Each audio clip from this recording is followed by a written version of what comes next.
기도하겠습니다. 하나님, 오늘 마가복음 15장입니다. 저희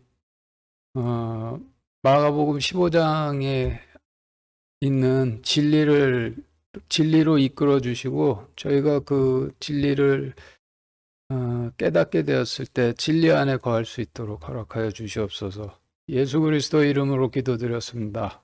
아멘. 공지사항인데, 다음 주 일요일 9월 12일에 예배 마치고 바로 목사님 댁에서 재단 임시 이사회 개최하려고 합니다. 30분 안에 그 임원 이취임에 관한 사항을 빨리 의결하고 끝내려고 하는데, 코로나로 인해서 좀 현재 일산에 거주하고 계신 임원분들만 참석해 하시기를 권해드립니다. 지난번 이사회에 참석하신 분들께서 참석해 주시길 바라며, 그 참석 여부는 이번 주 수요일까지 강민정 자매께 통제 좀 알려주시기 바라요. 그리고 참석하실 분들께서 지참하실 준비물에 대해서는 제가 목요일까지 카톡에 공지를 해 놓도록 하겠으니 확인을 해 주시기 바랍니다. 오늘은 마가복음 15장인데 1절부터 5절까지 같이 읽겠습니다. 시작. 아침에 수제사장들이 즉시 장로들과 서기관들과 온 공회와 협의하고 예수님을 결박하여 끌고 가서 빌라도에게 넘겨주니, 빌라도가 그분께 묻되 내가 유대인들의 왕이냐 하매, 그분께서 대답하여 그에게 이르시되 내가 그렇게 말하는도다 하시니라. 수제사장들이 많은 일로 그분을 고소하나 그분께서 아무것도 대답하지 아니하시므로 빌라도가 다시 그분께 물어 이르되 내가 아무것도 대답하지 아니하느냐, 그들이 너를 대적하려고 얼마나 많은 것을 증언하는지 보라 하되, 예수님께서 여전히 아무것도 대답하지 아니하시니 이에 빌라도가 이상히 여기더라. 보통 인간들이 하는 재판에서는 그 원고 측에서 고소를 하고 증거를 내놓고 증거를 불러서 죄를 입증하고, 그리고 죄를 입증해서 구형을 하려고 하죠. 그리고 피고 측에서는 부인을 하고 방어를 하면서 자신을 변호를 하게 되는데, 그 수제사장들이 주님을 빌라도에다 넘기고 고소를 하는데, 주님께서 아무 말씀도 안 하시니 그 판사인 빌라도 입장에서는 그게 참 이상하게 생각이 되었겠죠. 그 지금 읽으신 말씀에서 보면은 수제사장들이 주님을 어떤 말로 고소를 했는지 구체적으로 기술이 되어 있질 않고 그냥 고소를 했다라고만 기록이 되어 있고, 주님께서 빌라도와 수제사장들에게 아무 말씀도 안 하셨기는 했지만은 분명 그들이 그 고소하는 내용을 들으시면서 많은 것을 느끼시고 마음속으로 많은 것을 생각을 하셨을 텐데, 그런데 그에 대한 아무런 설명이 없는데, 당시 주님께서 어떤 심정이었고 그리고 어떤 생각을 하고 계셨는지와 수제사장들이 주님을 빌라도에게 어떤 식으로 어떤 말로 고소를 했는지에 대해서 구약의 사무엘 하에 다윗과 시므이가 대언을 하도록 하셔서 그것을 사무엘 하에 구체적으로 기록을 해 놓으셨는데, 사무엘 하를 찾아서 사무엘 하에서 다윗과 시므이가 대언해 놓은 말씀을 통해서 그 수제사장들이 주님을 빌라도에게 넘기고 고소를 했을 때 상황이 어떠했는지를 알 수 있도록 해 놓으셨는데, 사무엘하 16장 5절부터 11절까지 같이 읽겠습니다. 시작. 다윗 왕이 바후림에 이르렀을 때에 보라 거기서 사울의 집에 속한 가족 중에서 한 사람이 나오니 그는 게라의 아들이요 그의 이름은 시므이더라. 그가 앞으로 나오면서 올 때 계속해서 저주하고 또 다윗과 다윗 왕의 모든 신하들을 향해 돌을 던지니 그때 온 백성과 모든 용사들은 왕의 오른편과 왼편에 있었더라. 시므이가 저주하며 이같이 말하니라. 너 피를 흘리는 자여 너 벨리알의 사람이여 가거라 가거라. 주께서 사울의 집의 모든 피를 내게로 돌리셨도다. 그를 대신하여 내가 통치하였으나 주께서 왕국을 내 아들 압살롬의 손에 넘겨주셨도다. 보라 너는 피를 흘리는 자이므로 내 재난 속에 빠졌느니라 하니라. 이에 수르야의 아들 아비새가 왕께 이르되 이 죽은 개가 어찌 내 주 왕을 저주하리이까. 원하건대 내가 건너가서 그의 머리를 베게 하소서 하매 왕이 이르되 너희 수르야의 아들들아 내가 너희와 무슨 상관이 있느냐. 주께서 그에게 다윗을 저주하라 하셨으니 그가 저주하게 하라. 그런즉 누가 이르기를 내가 어찌하여 그리하였느냐 하겠느냐 하고 또 아비새와 자기의 모든 신하들에게 이르되 보라 내 속 중심에서 난 내 아들이 내 생명을 찾거늘 이제 이 베냐민 족속은 얼마나 더 그리하랴. 주께서 그에게 명하셨으니 그를 내버려 두고 그가 저주하게 하라. 네, 지금 읽으신 말씀은 다윗 왕이 자신의 아들 압살롬의 반란으로 그 성을 빼앗겨 광야로 떠나는 도중에 베냐민 지파 시므이가 그 광야로 떠나가는 다윗을 따라가며 저주를 했다라는 말씀인데, 시므이가 다윗을 저주했던 이 사건이 수 제사장들이 주님을 빌라도에게 넘기고 저주하며 고소한 사건을 미리 나타내셨다는 사건이 되는 건데, 다윗을 저주하는 시므이가 초림 때 이스라엘의 왕이신 주님을 고소하는 그 수제사장들의 말을 대언을 했던 것이고, 다윗이 주님께서 빌라도에게 넘겨지셨을 때 수제사장들이 주님을 저주하며 고소하는 말을 들으시고 마음속으로 생각하셨던 말씀을 대언을 했던 것이고, 시므이가 저주하는 말을 듣고 묵묵히 있던 다윗 왕에게 어째서 저주하는 말을 듣고 가만히 계십니까? 라고 한 아비새가 빌라도의 말을 대언을 하고 있는 것이 되는 거예요. 구약과 복음서를 대언으로 연결을 해 놓으시고 대언으로 연결되어 있다는 사실을 깨닫게 되면은 결국은 주님께서 구약 시대에 이스라엘을 이끄셨던 하나님이셨구나라는 사실을 깨닫게 되겠죠. 4절에서 빌라도가 수제사장들이 주님을 저주하며 고소하는데 주님께서 가만히 계신 것을 보고 네가 아무것도 대답하지 아니하느냐? 그들이 너를 대적하려고 얼마나 많은 것을 증언하는지 보라 라고 하였는데, 주님께서 빌라도에게 아무 말씀 안 하셨지만은 사무엘하 16장 11절에서 다윗 왕이 보라 내 속 중심에 난 아들이 내 생명을 찾거늘 이제 이 베냐민 족속은 얼마나 더 그리하랴. 주께서 그에게 명령하셨으니 그를 내버려 두고 그가 저주하게 하라 라고 하였듯이 내가 낳은 아들 대제사장인 내 목숨을 찾거든 이 수제사장들은 얼마나 더 그리하랴. 그를 내버려 두고 그들이 저주하게 하라라고 그렇게 생각을 하고 계셨던 거고, 그것을 여기 역대기 말씀에 사무엘하 말씀에 대언을 하도록 해 놓으신 것이 되는 거죠. 그리고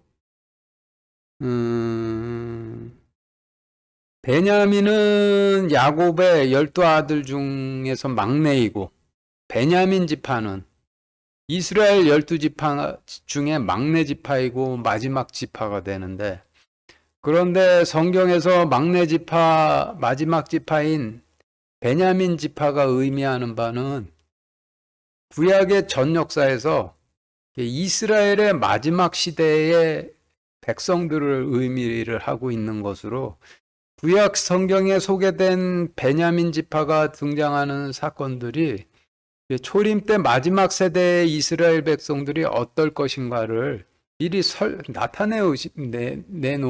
나타내신 그런 사건들이 되는 거예요. 초림 때 이스라엘 백성들로 마지막 세대이자 초림 때가 이스라엘 백성들로는 마지막 세대이자 막내 세대가 되는 것이고, 성경에서는 베냐민 지파가 나오는 사건들로 초림 때의 일을 그와 같은 막내 지파인 베냐민 지파를 통해서 그 지파들이 등장하는 사건들로 초림 때의 일을 설명하시는 건데, 사무엘서에서 사울이 이끄는 베냐민 지파들과 다윗 왕 간에 주고받았던 말이나 일어났던 사건들을 통해서 이스라엘의 막내 세대이자 마지막 세대의 이스라엘 초림 때의 이스라엘 백성들과 주님 간에 있게 될 일을 미리 알려주신 것이 되는 거예요. 구약과 신약이 대언과 대언, 사건과 사건으로 연결되어서 초림 때 있을 일을 전부 설명을 다 해놓으신 것이 되는 거죠. 그렇기 때문에 복음서가 짧은 거예요. 그리고 좀 더 나아가서 생각해 본다면은 구약과 신약이 말씀과 일어나는 사건들로 서로 간에 연결이 되어 있듯이 신약 말씀이 교회 시대의 백성들이 하는 말과 만들어내는 사건들로 서로 또 연결이 되어 있을 것이고, 그리고 교회 시대의 백성들이 하는 말들과 만들어내는 사건들을 주님께서 구약과 신약을 써놓으셨듯이 그와 동일한 방식으로 교회 시대의 등장인물들의 실명으로 책을 쓰시고 계시다고 하는데, 이를 바울이 생명책이라고 부르고 있는 것이죠. 사무엘하 16장 5절 같이 읽겠습니다. 다시 같이 읽겠습니다. 시작. 다윗 왕이 바후림에 이르렀을 때 보라 거기서 사울의 집에 속한 가족 중에서 한 사람이 나오니 그는 게라의 아들이요 그의 이름은 시므이더라. 그가 앞으로 나오면서 올 때 계속해서 저주하고, 초림 때 주님을 저주하며 고소하던 수제사장들이 했을 말을 대언했던 그 구약시대의 시므이를 지금 읽으신 말씀에서는 게라의 아들이라고 기록을 해 놓으셨는데, 게라는 무게의 단위인데, 초림 때 통화는 은본위 화폐였기 때문에 은 무게가 곧 화폐의 단위와 동일하게 되는 것이죠. 은 1g으로 은화를 만들었다면은 그것을 1원이나 1달러나 1N이라고 부르질 않고 그냥 은화 1g이라고 불렀는데, 그래서 은 무게와 화폐의 단위가 동일했는데, 근데 은을 커다란 은계로 만들어서 유통을 시키면은 유통성이 떨어지기 때문에 유통성을 높이려고 작은 덩어리로 쪼개 만들어서 유통을 시켜야 하는데, 그 적당히 작고 적당히 작으면서 그러면서도 보기 좋은 모양이 동전 모양이라서 은을 동전 모양의 은괴로 만들어서 유통을 시킨 것이 은화가 되는 거예요. 그래서 무게 단위와 결국 이제 초림 때에 무게 단위 계라는 돈의 단위라는 뜻이었고, 다윗을 저주했던 시므이를 게라의 아들이라 기록을 해 놓으셨던 것은 시므이가 돈의 아들이라고 읽도록 이렇게 기록을 해 놓으신 것이 되는 거죠. 그래서 베냐민 지파 게라의 아들 시므이가 상징하는 것은 이스라엘의 막내 세대이자 마지막 세대의 수제사장들이 돈의 아들들이 될 것이라는 것을 이와 같이 설명을 해 놓으시고 계신 거예요. 돈의 아들이고 베냐민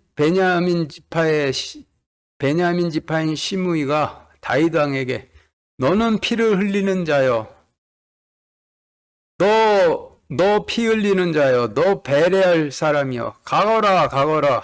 주님께서 사울의 집에 모든 피를 내게로 되돌리셨도다. 그를 대신하여 네가 통치하였으나 주께서 내 왕국을 내 아들 압살롬의 손에 넘겨주셨도다. 보라, 너는 피를 흘리는 자이므로 내 재난 속에 빠졌느니라 라고 저주했는데, 여기서 피를 흘리는 자여라고 하면 십자가에서 피 흘리셨던 주님을 의미하는 것으로, 시므이가 이와 같이 다윗 왕을 저주하였듯이 역시 초림 때 돈의 노예들이었던 수제사장들도 빌라도 앞에서 주님을 너 베레알의 사람이여, 가거라 가거라, 너 통치자여, 가거라 가거라, 너는 피를 흘리는 자이므로 내 제단 속에 빠졌느니라 라고 시므이가 했던 말로 대언하면서 저주하고 고소했을 것이라는 것을 알 수가 있는 것이죠. 그리고 그 아비새가 창을 잡고 있는 자인데, 그 빌라도라는 이름의 뜻도 창을 잡고 있는 자라는 뜻이죠.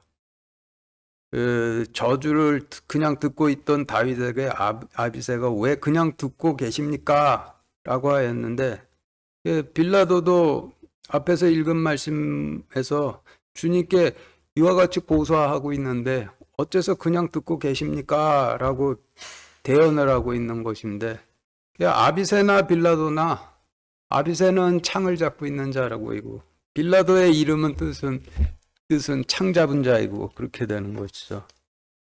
6절부터 15절까지 같이 읽겠습니다. 시작.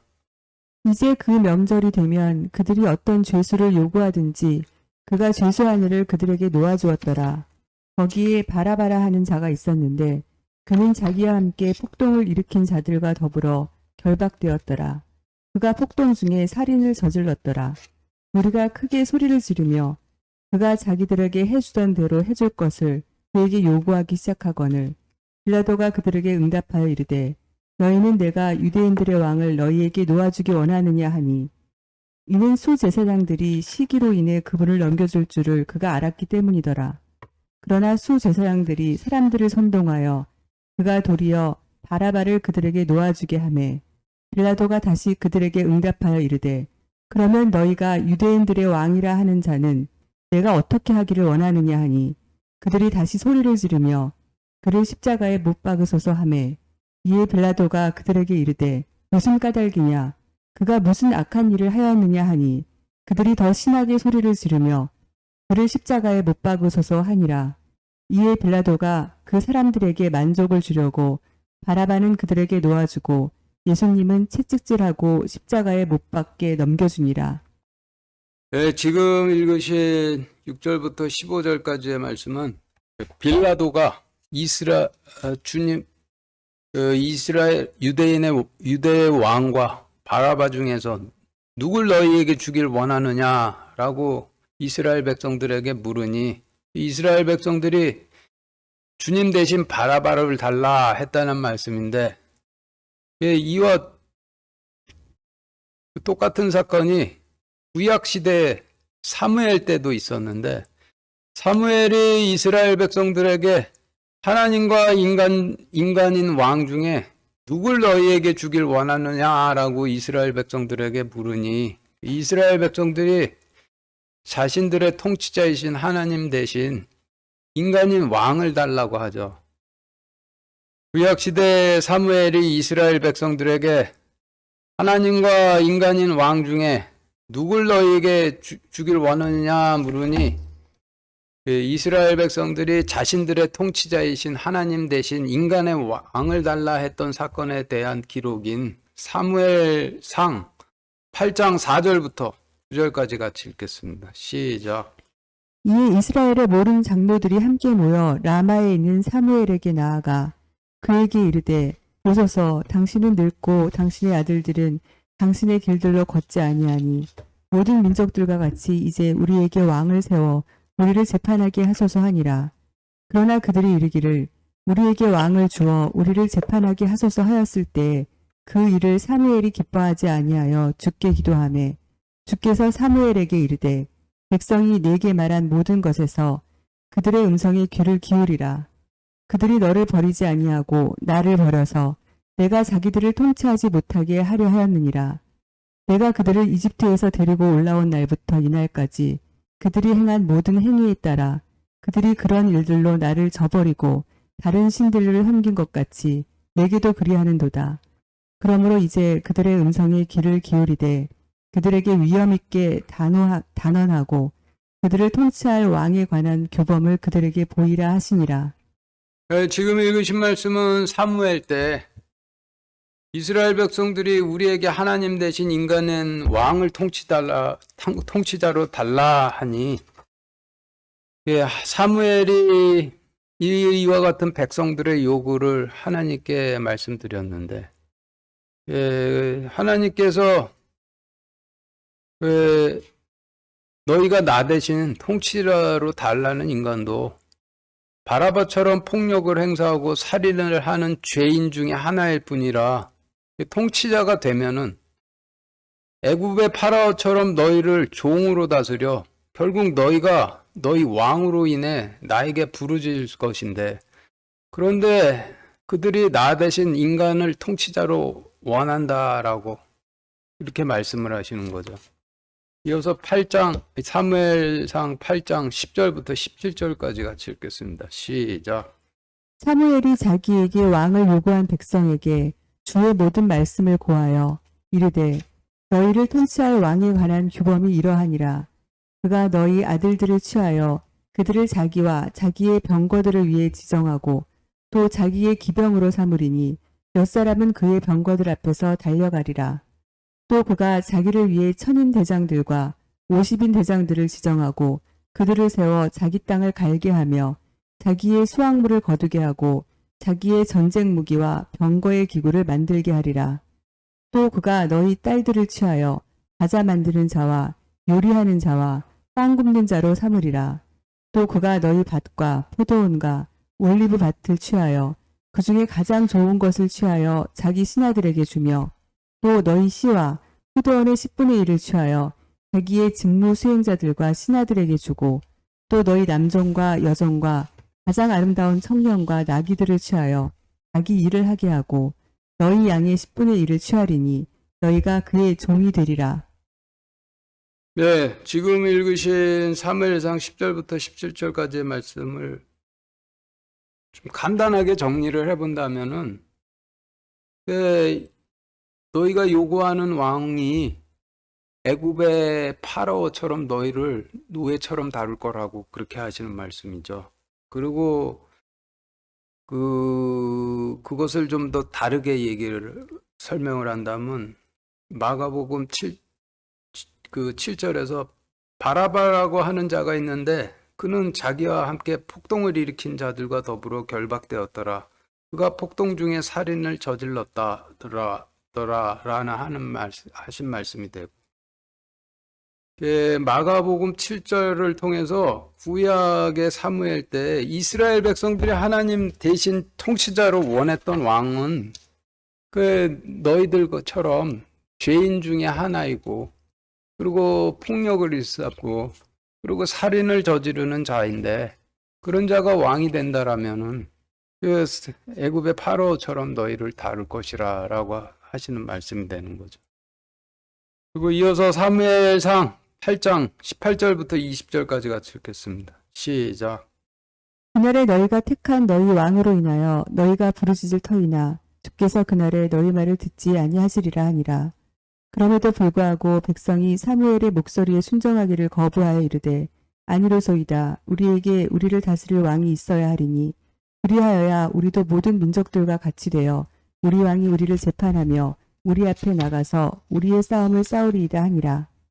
지금 읽으신 사무엘서 말씀은 사무엘이 이스라엘 백성들에게 너희가 하나님 대신 요구하는 인간인 왕은 너희에게 애굽의 파로와 같은 것을 요구하며 핍박하여서 그래서 너희가 결국은 구해달라고 부르짖게 될 텐데 그래도 하나님과 인간인 왕 둘 중에 인간을 너희에게 통치자로 주길 원하느냐라고 물으니 이스라엘의 장로들이 그래도 인간을 통치자로 달라고 했다라는 말씀이고, 그리고 마가복음 말씀은 빌라도가 바라바는 폭동을 일으키고 살인을 저지르는 인간인데 그래도 주님과 바라바 둘 중에 바라바를 너희에게 주길 원하느냐라고 물으니 수제사장들이 사무엘 때처럼 그래도 바라바를 달라고 했다라는 말씀이 되는 거죠.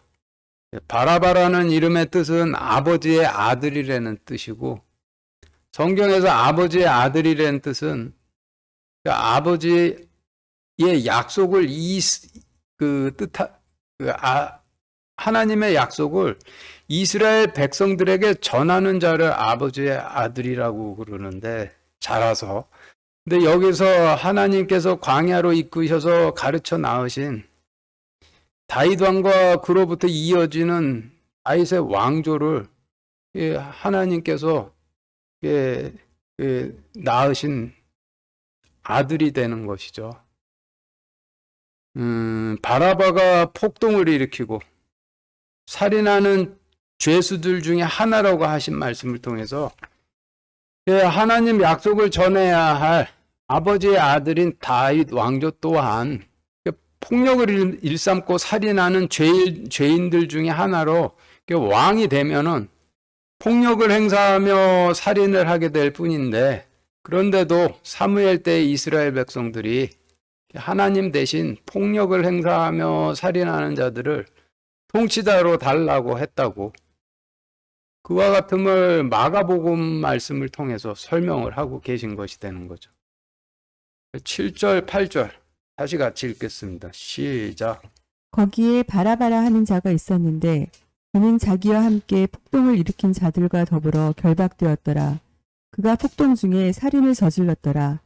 우리가 크게 소리를 지르며 그가 자기들에게 해주던 대로 해줄 것을 그에게 요구하기 시작하거늘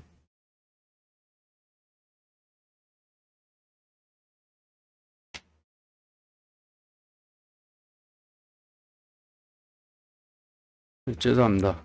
8절 말씀, 그가 자기들에게 해주었던 대로 해줄 것을 그에게 요구하기 시작하였거늘 이라고 기록된 말씀이 글을 빌라도로 읽을 수도 있고 바라바로 읽을 수도 있도록 매우 특이하게 기록이 되어 있는데, 그가 자기들에게 해주었던 대로 해줄 것을 그에게 요구했다라는 말씀에서 글을 빌라도로 읽으면 빌라도가 이스라엘 백성들에게 죄수들 중에 하나를 풀어주었던 대로 풀어줄 것을 빌라도에게 요구했다라고 읽게 되는 것이고, 그가 자기들에게 해주었던 대로 해줄 것을 그에게 요구했다라는 말씀에서 그를 바라보로 읽으면은 바라보가 이스라엘 백성들에게 해주던 대로 해줄 것을 바라바에게 요구했다라고 읽게 되어서 바라바가 이스라엘 백성들에게 폭력을 행사하고 살인을 하던 대로 해줄 것을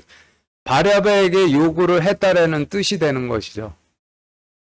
그리고 좀 더 나아가서 보면은 바라바가 구약시대 이스라엘 백성들이 통치자로 요구했던 인간인 왕이었다라고 그렇게 설명을 하시고 있다라는 관점에서 본다면은 8절에서 그가 자기들에게 해주었던 대로 해줄 것을 그에게 요구했다라는 말씀은 사무엘 때 이스라엘 백성들이 하나님 대신 선택한 인간인 왕이 자신들에게 폭력을 일삼고 살인을 하던 대로 해줄 것을 하나님 대신에 인간의 왕을 택한 인간인 왕에게 그 요구를 시작하게 했다라고 그렇게 읽을 수 있도록 기록을 해 놓으셨는데, 이와 같이 읽도록 기록을 해 놓으신 이유는 마가복음 말씀을 구약시대의 사무엘 때 사무엘이 하나님과 인간인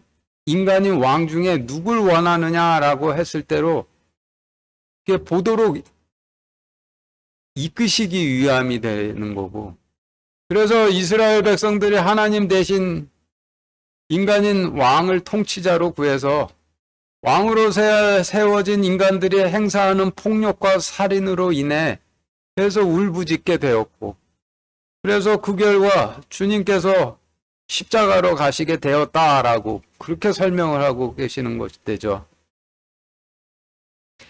그리고 주님께서 이스라엘 백성들이 왕을 달라 하니 다윗 왕을 세우시기 전에, 다윗 왕을 왕으로 세우시기 전에 다윗을 광야로 내보내셨는데, 예, 하나님께서 다윗을 광야로 내보내셔 이끄셨던 이유는 모세 때, 여호수아 때 이스라엘 백성들의 발을 물로 씻겨서 아들로 낳으시기 위해서 광야에서 이끄셨듯이 다윗 왕의 발도 물로 씻겨서 아들로 낳으시기 위해서, 그래서 광야에서 이끄신 것이 되는 거죠. 이어서 마가복음 15장 10절, 역대상 21장 22절 이어서 같이 읽겠습니다. 시작. 이미 수제사장들이 시기로 인해 그분을 넘겨줄 줄을 그가 알았기 때문이더라. 다윗이 오르난에게 이르되 이 타작하는 곳을 내게 넘기라. 너는 상당한 값으로 내게 넘기라. 내가 여호와를 위하여 여기 한 제단을 쌓으리니 그리하면 전염병이 백성 중에서 그치리라 하니. 네, 먼저 읽으신 말씀은 마가복음 말씀이고, 뒤에 읽으신 역대기상 말씀은 초림 때로부터 1000년 전에 다윗 왕이 한 말인데, 1000년이라는 시간차가 존재하는 두 말씀을 제가 이렇게 밑줄 쳐놓은 넘기다라는 단어로 연결이 되어 있는, 연결이 되어 있죠. 역대기 말씀으로 마가복음 말씀을 설명하시기 위해서, 그래서 이와 같이 연결을 지어 놓으신 것인데, 1000년이라는 시간차가 존재하는 역대기 말씀으로 마가복음 말씀을 어떻게 설명을 하시는지를 좀 살펴보면은, 구약시대 다윗 왕 때 다윗 왕이 자신의 왕권이 안정되자 제일 먼저 한 일이 이스라엘 백성들의 사람 수를 세는 인구조사를 실시를 했었는데, 그런데 그것이 큰 재앙을 부르는 죄였었죠. 다윗 왕이 실시한 이스라엘 백성들의 사람 수를 세는 인구조사로 인해서 이스라엘의 3일간의 역병이 덮쳐 이스라엘 백성들 7만 명이 죽어나가자, 다윗 왕이 하나님께 속한 가나안 땅이지만은 하나님께서 쫓아내라 하신 명령을 이스라엘 백성들이 지키지 못해 아브라함이 이삭을 바치려 했던 하나님께서 임하셨던 거룩한 땅인 모리아산 땅을 가나안 족속 오르난이라는 사람이 차지하고 있었는데, 다윗 왕이 그를 찾아가 그가 차지하고 있던 모리아산 땅을 값을 치르고 물러서 거기에 제단을 쌓고 번제를 드려서 이스라엘에 덮쳤던 재앙이 그치도록 한 사건이 있는데, 지금 읽으신 역대기상 말씀은 다윗 왕이 인구수를 조사한 일로 인해서 이스라엘을 덮친 그 재앙을 그치려 할 때 아브라함이 이삭을 바쳤던 거룩한 모리아산 땅을 차지하고 있던 그 가나안 족속 오르난을 찾아가 그가 차지하고 있던 땅에 제단을 세우고 하나님께 번제 헌물을 드리려 오르난에게 그의 땅을 값을 바꾸고 넘기라 라고 했다라는 말씀이 되는 거예요.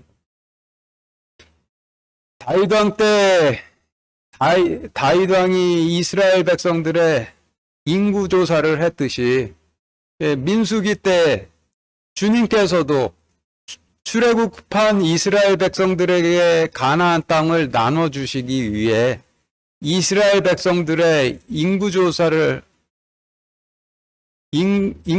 조사토록 하셨는데, 다윗 왕 때 다윗이 이스라엘 백성들의 인구수를 조사해서 3일간의 재앙이 이스라엘을 덮쳐서 7만 명의 이스라엘 백성들이 죽어나갔듯이 민수기 때에도 주님께서 이스라엘 백성들에게 가나안 땅을 나눠주시기 위해 이스라엘 백성들의 인구수를 조사하도록 하셔서 결국 그 일로 인해 주님께서 십자가에 달리시고 3일간 땅속에 계시게 돼 이스라엘의 재앙이 덮쳤다라고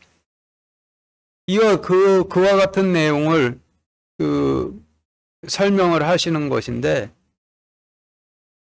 그리고 다윗 왕이 인구조사로 인해서 발생한 재앙을 멈추도록 하기 위해 여부스 족속 오르난의 땅을 무르는 일을 통해서 재앙을 멈추도록 하였고, 주님께서도 민수기 때 가나안 땅을 나눠주시기 위해 이스라엘 백성의 인구수를 조사토록 하셔서 이스라엘의 대재앙이 덮쳤는데, 주님께서 그 재앙을 멈추도록 하시기 위해서 오르난처럼 가나안 족속의 성지를 갖고 있던 초림 때의 제사장들이 차지하고 있던 모리아산의 성전 땅을 무르시는 일을 통해 그 재앙을 멈추도록 하셨었죠. 여부스 족속은 여호수아 때 이스라엘 백성들이 하나님의 명령대로 가나안 땅에서 쫓아내지를 못해 여호수아 때부터 이스라엘 백성들과 함께 가나안 땅에 눌러 살던 가나안 족속이고, 다윗 왕 때 이 아브라함이 제단을 쌓고 이삭을 바치려 했던 그 모리아 땅을 차지하고 모리아산의 땅을 이와 같은 사람 가나안 족속이 차지하고 있었다는 것이죠. 그리고 가나안 족속 오르난의 이름의 뜻은 불다라는 뜻인데, 성경 말씀에서 불다라고 하면 창세기에서 야곱의 형 에서가 태어나면서부터 피부가 불다라고 하시고, 붉은 피부의 에서가 의미하는 바는 태어나면서 할례를 받아 붉은 피를 흘린 이스라엘 백성들을 어려서부터 피부가 불다라고 하시는 것을, 에서가 태어나면서부터 피부가 불다라고 이렇게 성경에서 설명을 하시는 거죠. 그리고 가나안 족속 오르난이 소유하고 있던 타작마당이 있던 땅은 아브라함이 이삭을 바치려 했던 거룩한 땅인 모리아산으로, 후에 그곳에 솔로몬이 깎은 돌로 성전을 세우게 되는데, 넘기다라는 단어로 마가복음과 역대기상 말씀을 서로 간의 연결을 지어 놓으심으로써 아브라함이 이삭을 바치려 했던 거룩한 모리아산 땅을 여호수아 때 쫓아내지 못했던 가나안 족속 후손으로 피부가 붉은 오르난이라 하는 자가 차지하고 있었다라는 그 역대기 말씀으로, 초림 때에는 성전을 차지하고 있던 제사장들이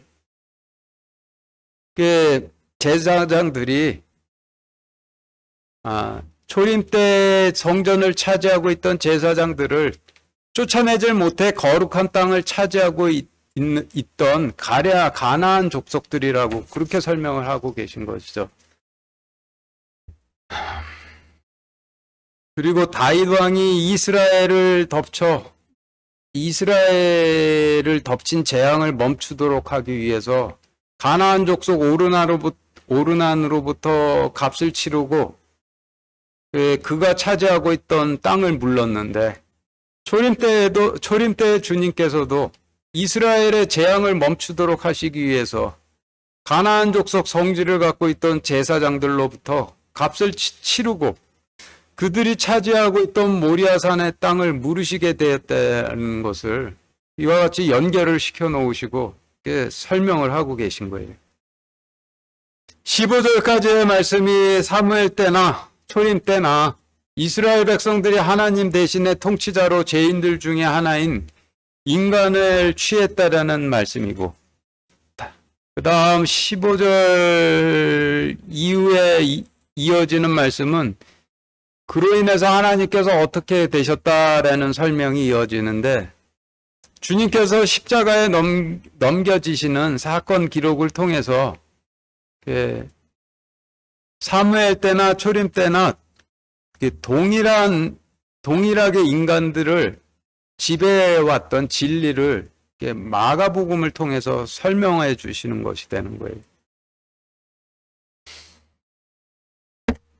16절부터 이어지는 내용은 사무엘 때 이스라엘 백성들이 자신들의 통치자로 죄인들 중에 하나인 인간을 취함으로 하나님께서는 이스라엘에서 세 번째 통치자가 되셨다라는 설명인데, 원래 이스라엘의 첫 번째 통치자는 하나님이시고 두 번째 통치자는 대제사장이고 세 번째 통치자가 인간인 왕인데, 사무엘 때 이 이스라엘 백성들이 하나님 대신 죄인들 가운데 하나인 인간을 자신들의 통치자로 취함에 따라 통치 서열도 뒤바뀌어 이스라엘의 첫 번째 통치자는 인간인 왕이 되었고 두 번째 통치자는 대제사장이 되었고 하나님께서 세 번째 통치자가 되셨는데, 이스라엘 백성들이 하나님을 이스라엘의 세 번째 통치자로 삼은 후에는 깎은 돌로 만든 성전으로 모시고 가 통치자의 오른손에 있던 호를 빼앗고 갈대를 쥐어드리고, 그때부터 초림 때까지 하나님을 모욕을 하여 왔는데, 16절부터 이어지는 말씀은 어떻게 모욕을 해왔는지를 설명하는 말씀이 되는데, 16절부터 19절까지 같이 읽겠습니다. 시작. 군사들이 그분을 끌고 프레토리움이라 하는 집회장으로 들어가 온 부대를 함께 모으고 자주색 옷을 그분께 입히며 가시나무로 관을 엮어 그분의 머리에 씌우고 그분께 경례하기 시작하며 이르되 만세 유대인들의 왕이여 하고 갈대로 그분의 머리를 치며 그분께 침을 뱉고 무릎을 꿇어 그분께 경배하더라. 예, 지금 읽으신 말씀은 단순 사건을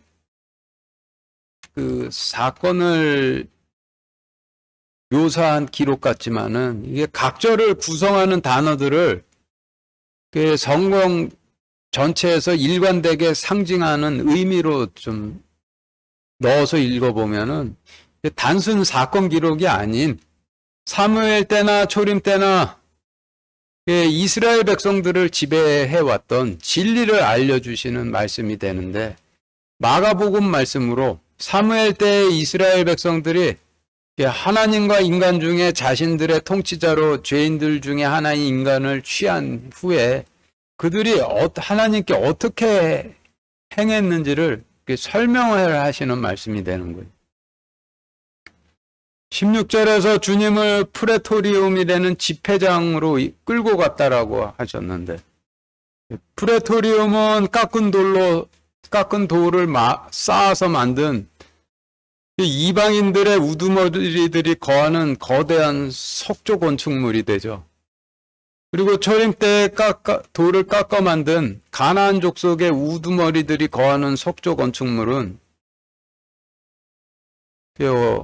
오늘 말씀이 설명하시는 바에 따르면은 모리아 산에 서 있는 성전이 되는 것이고, 그래서 마가복음 16절에서 주님을 프레토리움이라는 집회장으로 끌고 갔듯이 사무엘 때 이스라엘 백성들도 하나님과 인간 중에 자신들의 통치자로 죄인들 중에 하나인 인간을 취한 후 하나님을 깎은 돌로 지은 성전으로 모시고 갔다라고 그렇게 이 말씀을 통해서 설명을 하고 계시는 거예요.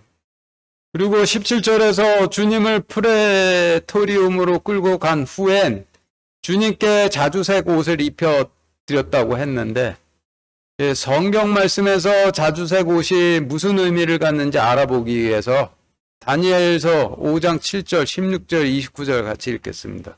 시작. 왕이 크게 소리질러 술객과 갈대아 술사와 점쟁이를 불러오게 하고 바벨론의 지혜자들에게 말하되 누구를 막론하고 이 글자를 읽고 그 해석을 내게 보이면 자주색 옷을 입히고 금사슬을 그의 목에 걸어주리니 그를 나라의 셋째 통치자로 삼으리라 하니, 내가 네게 대하여 들은즉 너는 해석을 잘하고 의문을 푼다 하도다. 그런즉 이제 내가 이 글을 읽고 그 해석을 내게 알려주면 내게 자주색 옷을 입히고 금사슬을 내 목에 걸어주어 너를 나라의 셋째 통치자로 삼으리라 하니 이에 벨사살이 명하여 그들이 다니엘에게 자주색 옷을 입히게 하며 금사슬을 그의 목에 걸어주고 그를 위하여 조서를 내려 나라의 셋째 통치자로 삼으니라. 네, 지금 읽으신 다니엘서 말씀을 보시면은 자주색 옷을 입히고 셋째 통치자로 삼으니라라는 말씀을 세 번 연속해서 기록을 해 놓으셨는데 자주색 옷과 셋째 통치자와 세 번 주님을 부인함을 이렇게 세 번으로 이렇게 연결해서 설명을 하시는 거죠. 이스라엘 백성들이 주님께 입혀드린 자주색 옷이 의미하는 바가 세 번째 치리자로 삼음으로 주님을 세 번 부인했다는 의미이며 마가복음 말씀에서 주님을 석조 건물인 프레토리움으로 끌고 가서 자주색 옷을 입혀드렸다라는 기록을 통해서 바빌론의 벨사살이 다니엘에게 자주색 옷을 입히고 세 번째 통치자로 삼았듯이 이스라엘 백성들도 하나님을 세 번째 통치자로 삼아서 세 번 부인했다라고 자주색 옷으로 설명을 하고 계시는 거죠. 63장 1절 2절 같이 읽겠습니다. 시작. 에돔에서 나오며 물들인 옷을 입고 보스라에서 나오는 이사가 누구냐? 의복이 영화롭고 자신의 큰 능력으로 다니는 이사가 누구냐? 의 안에서 말하는 나니 곧 구원하는 능력이 있는 자니라. 어찌하여 주의 의복이 붉으며 주의 옷이 포도즙 틀을 밟는 자와 같으니까. 네, 지금 읽으신 말씀은 구약시대 대언자 이사야가 기록한 말씀인데 이사야가 환상 중에 주님을 배웠는데 주님께서 자주색 옷을 입고 계시니 주님, 어찌해서 주님의 의복이 붉으며 주의 옷이 포도즙 틀을 밟은 자와 같습니까? 라고 여쭈은 거죠. 그런데 주님께서 붉은 자주색 옷을 입고 계셨던 이유를 다니엘서를 통해 보시면은 이스라엘 백성들이 하나님을 세 번째 치리자 삼음으로 그들의 피가 그들에게 돌아가서 주님께서 열매를 짜니 포도즙이 나오지를 않고 피 같은 포도주가 나와서 붉게 되었다라고 그렇게 설명을 하시고 계신 것이 되죠. 그리고 주님 오른손에 갈대를 쥐어드리고 갈대로 주님 머리를 쳤다라고 하였는데 마태복음 27장 29절 같이 읽겠습니다. 시작. 그들이 가시나무로 관을 엮어 그분의 머리에 씌우고 갈대를 그분의 오른손에 쥐어주며 그분 앞에서 무릎을 꿇고 그분을 조롱하며 이르되 만세 유대인들의 왕이여 하고. 네, 통치자의 오른손에는 홀이 쥐어 있죠. 그 홀을 앞으로 내밀기도 하고 그리고 거두기도 하면서 죽이라고 하기도 하고 살리라고 하기도 하는데 그런데 초림 때 주님의 오른손에서 초림 때 통치자이신 주님께 갈대를 쥐어드렸다라는 것은 이 세 번째 치리자로 삼았는데 그래서 그나마도 걷어들이고 갈대를 쥐어드렸다라는 그런 의미가 되는 것이죠.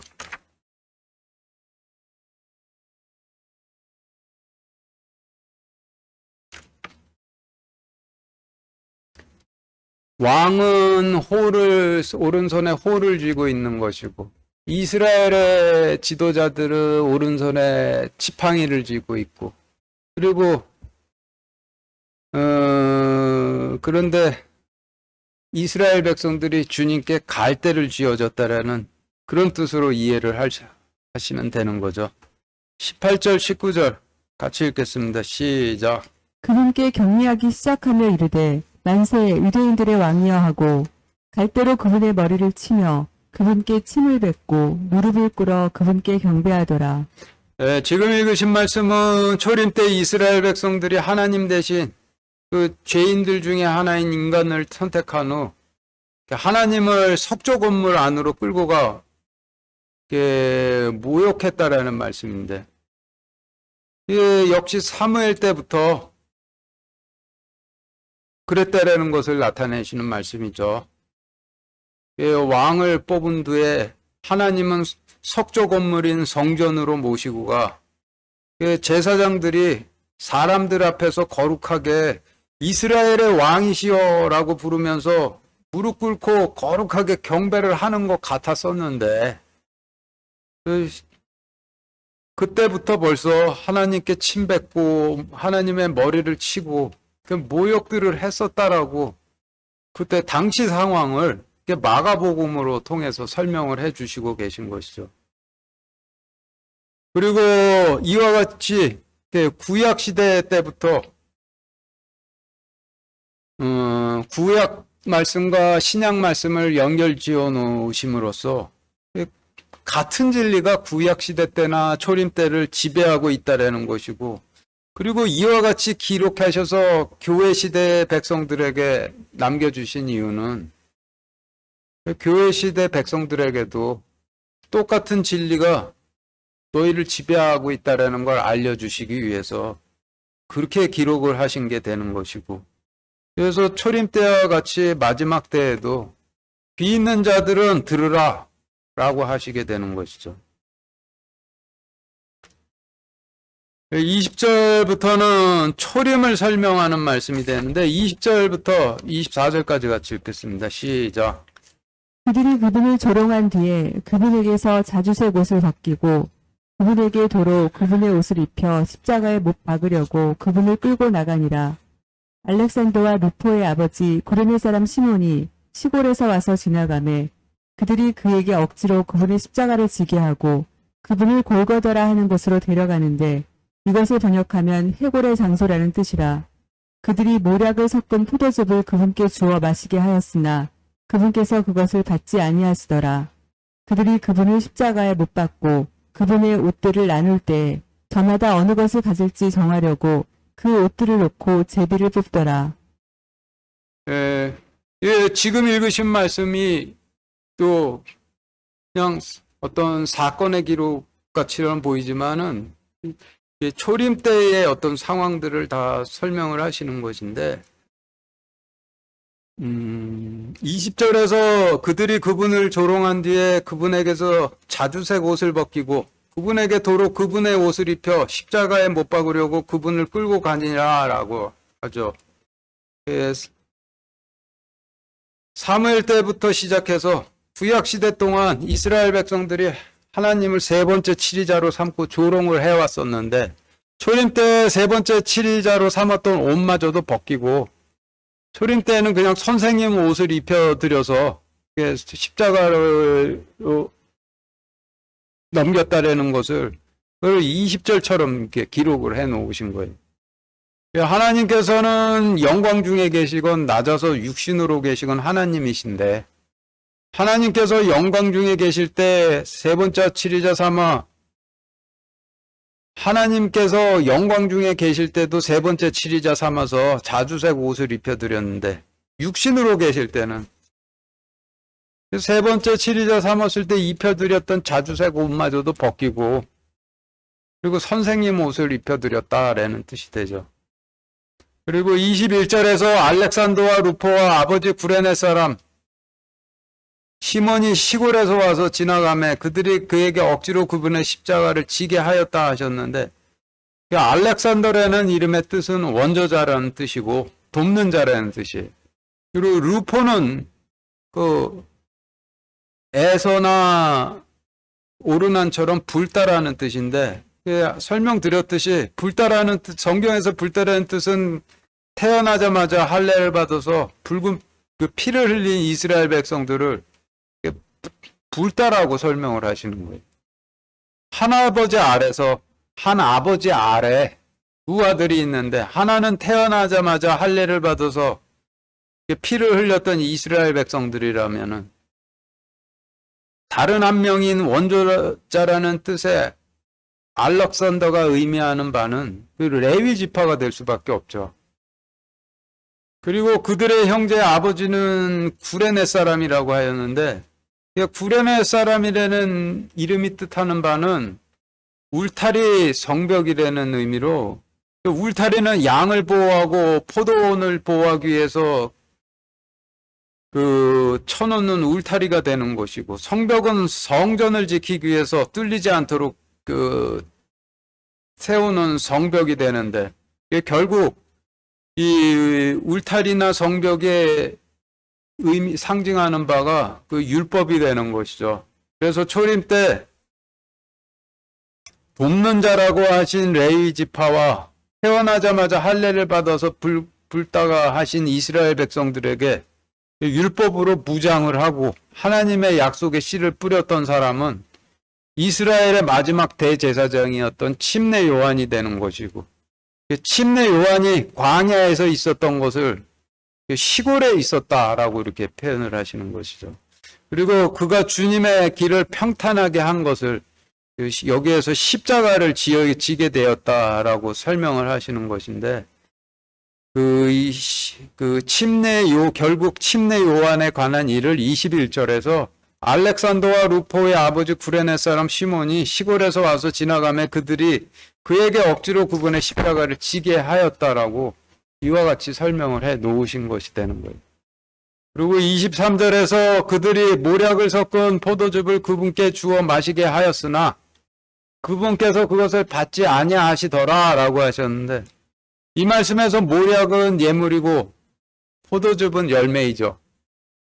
예물은 인간이 자기 대신 바치는 물건을 의미하는 것이고, 열매는 자기 자신 자체를 의미하는데, 하나님께서는 이스라엘의 예물 받으러 오신 것이 아니라 그 열매인 포도 열매를 추수하러 초림하신 것인데, 그 초림 때 니고데모 같은 사람들이 열매로서는 덜 익어서 주님을 알아보질 못하고 선생님이라고 부르다가 모략을 들고 왔는데, 니고데모 같은 같이 열매로서 덜 익은 사람, 모략을 들고 찾아온 사람을 모략을 섞은 포도즙이라고 여기에서 말씀을 하시는 것이고, 주님께서 그와 같은 열매를 받으시지 않으셨다라는 것을 마가복음 23장 말씀, 그들이 모략 섞은 포도즙을 그분께 주어 마시게 하였으나 그분께서 그것을 받지 아니하시더라라고 기록을 해 놓으신 거예요. 그런데 그런데 초림하셔서 니고데모 같은 자들에게 말씀을 주셔서 꽤 읽도록 하시고, 결국 부활하셔서 자신이 하나님이심을 알게 하셔서 추수를 하시게 되는 거죠. 마가복음 15장 24절, 민수기 26장 52절부터 56절 이어서 같이 읽겠습니다. 시작. 그들이 그분을 십자가에 못 박고 그분의 옷들을 나눌 때 저마다 어느 것을 가질지 정하려고 그 옷들을 놓고 제비를 뽑더라.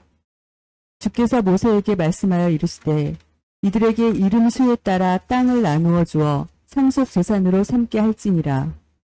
너는 수가 많은 자에게는 상속 재산을 많이 주고 수가 적은 자에게는 상속 재산을 적게 줄지니 각 사람에게서 계수된 자들에 따라 각 사람에게 그의 상속 재산을 줄지니라. 그럼에도 불구하고 그 땅은 제비 뽑아 나눌지니 그들이 조상들의 지파들의 이름들 수에 따라 그들이 상속받게 할 것이요, 수가 많은 자와 수가 적은 자 사이에 그것의 소유를 제비 뽑아 나눌지니라.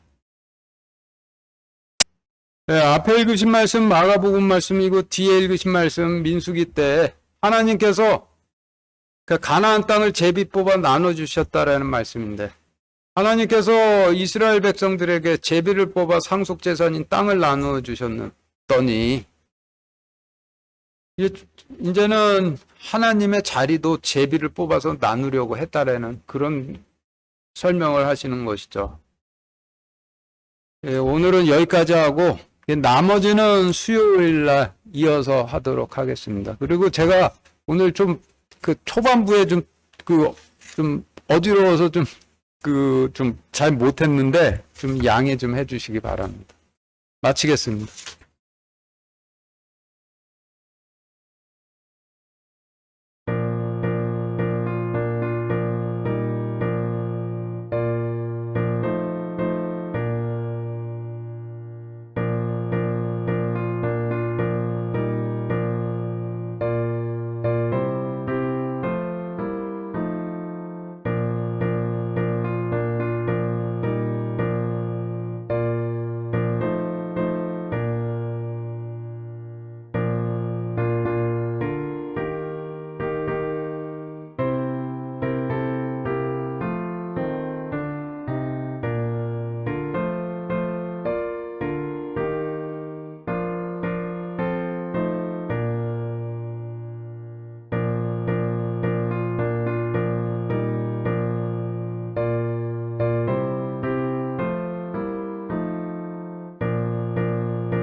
기도하겠습니다.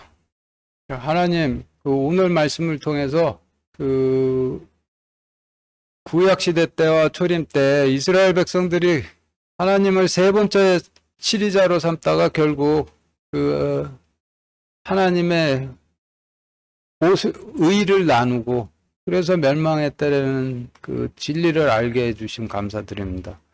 근데 그와 같은 진리가 또 지금도 역시 지배를 하고 있어서 하나님을 세 번째 치리자 주님을 세 번째 치리자 삼았을 때 역시 그와 같이 될 것이라는 걸 알게 해주셨는데 저희가 하나님을 오로지 주님을 통치자로 삼음으로써 그러한 화를 피할 수 있도록 그렇게 허락하여 주시옵소서. 예수 그리스도 이름으로 기도드렸습니다. 네.